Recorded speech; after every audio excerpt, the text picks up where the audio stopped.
King of കൊത്ത എന്ന സിനിമയിൽ ദുൽഖർ സൽമാൻ്റെ കൊത്തരാജ് പറയുന്ന ഒരു ഡയലോഗുണ്ട്, തീർക്കാൻ പറ്റുമെങ്കിൽ തീർക്കട എന്ന്. പക്ഷേ ഈ ഡയലോഗ് പ്രേക്ഷകർക്ക് തിയേറ്ററിൽ നിന്ന് പറയേണ്ടി വന്ന തരത്തിലുള്ള ഒരുപാട് പടങ്ങളും 2023 ഇറങ്ങിയിട്ടുണ്ട്. 2023 ഇറങ്ങിയ പടങ്ങളിൽ തിയേറ്റർ ഹിറ്റായത് 15-ൽ താഴെ മാത്രം പടങ്ങളാണ്.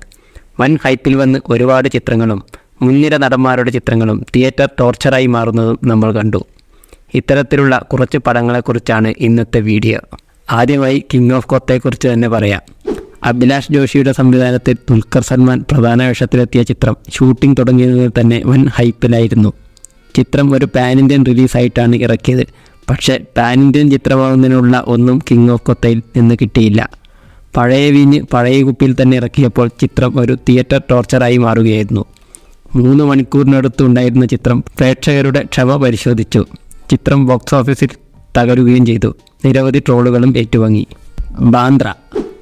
അരുൺ ഗോപിയുടെ ഡയറക്ഷനിൽ ദിലീപ് നായകനായി വന്ന ബാന്ദ്ര മറ്റൊരു കിങ് ഓഫ് കൊത്തയായി മാറുകയായിരുന്നു.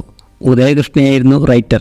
തൻ്റെ പഴയ ശൈലിയിൽ നിന്ന് മാറാൻ സാധിക്കാത്ത ഉദയകൃഷ്ണയുടെ തിരക്കഥ സിനിമയുടെ പരാജയത്തിൽ നിർണായക ഘടകമായി. 3 മണിക്കൂർ ഉണ്ടായിരുന്ന സിനിമ പ്രേക്ഷകനെ ശരിക്കും മുഷിപ്പിച്ചു. തമന്നയും സാംസിയസും അൻവറി മാസ്റ്റേഴ്സും ചിത്രത്തിൻ്റെ ഭാഗമായെങ്കിലും ബാന്ദ്രയെ രക്ഷിക്കാൻ പറ്റിയില്ല. ബോസ് ആൻഡ് കോ. കുറേ കാലങ്ങളായി ഹിറ്റുകളൊന്നും ഇല്ലാതിരുന്ന നിവിൻ പോളി, ഹനീഫ് അദനയുടെ ഈ ചിത്രത്തിലൂടെയെങ്കിലും തിരിച്ചു വരുമെന്ന് പ്രേക്ഷകർ വിശ്വസിച്ചെങ്കിലും പക്ഷേ സംഭവിച്ചത് മറ്റൊന്നായിരുന്നു. തിയേറ്ററിൽ ഈ ചിത്രവും തകർന്നിടുകയായിരുന്നു. ഓണത്തിന് റിലീസായ 3 ചിത്രങ്ങളിൽ ഏറ്റവും കുറവ് കളക്ഷൻ കിട്ടിയത് ബോസ് ആൻഡ് കോയ്ക്കായിരുന്നു. ക്രിസ്റ്റഫർ. ഉദയകൃഷ്ണയുടെ തിരക്കഥയിൽ ബി ഉണ്ണികൃഷ്ണൻ സംവിധാനം ചെയ്ത മമ്മൂട്ടി ചിത്രം സ്ഥിരം ക്ലീശ വഴികളിലൂടെ സഞ്ചരിക്കുകയും പ്രേക്ഷകരെ വെറുപ്പിക്കുകയും ചെയ്തു. ഫേക്ക് എൻകൗണ്ടറുകളെ ന്യായീകരിച്ച ചിത്രം തിയേറ്ററിൽ വൻ പരാജയമായി. മമ്മൂക്കയുടെ 2023 ഏക പരാജയ ചിത്രവും ഇതായിരുന്നു. എലോൺ. നിരന്തരം പരാജയങ്ങൾ ഏറ്റുവാങ്ങിയ മോഹൻലാലിന് നേരിടേണ്ടി വന്ന മറ്റൊരു പരാജയ ചിത്രമായിരുന്നു എലോൺ.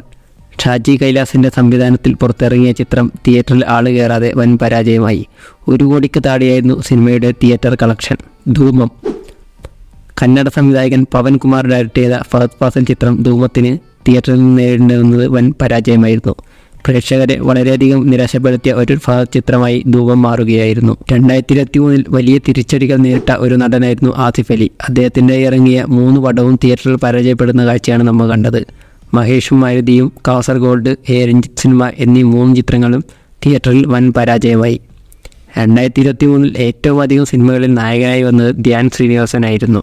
എന്നാൽ എല്ലാ ചിത്രങ്ങളും തിയേറ്ററിൽ പരാജയമാവുന്നതും നമ്മൾ കണ്ടു. ഇങ്ങനെ നിരവധി ചിത്രങ്ങളാണ് 2023 വൻ പരാജയങ്ങൾ ഏറ്റുവാങ്ങിയത്.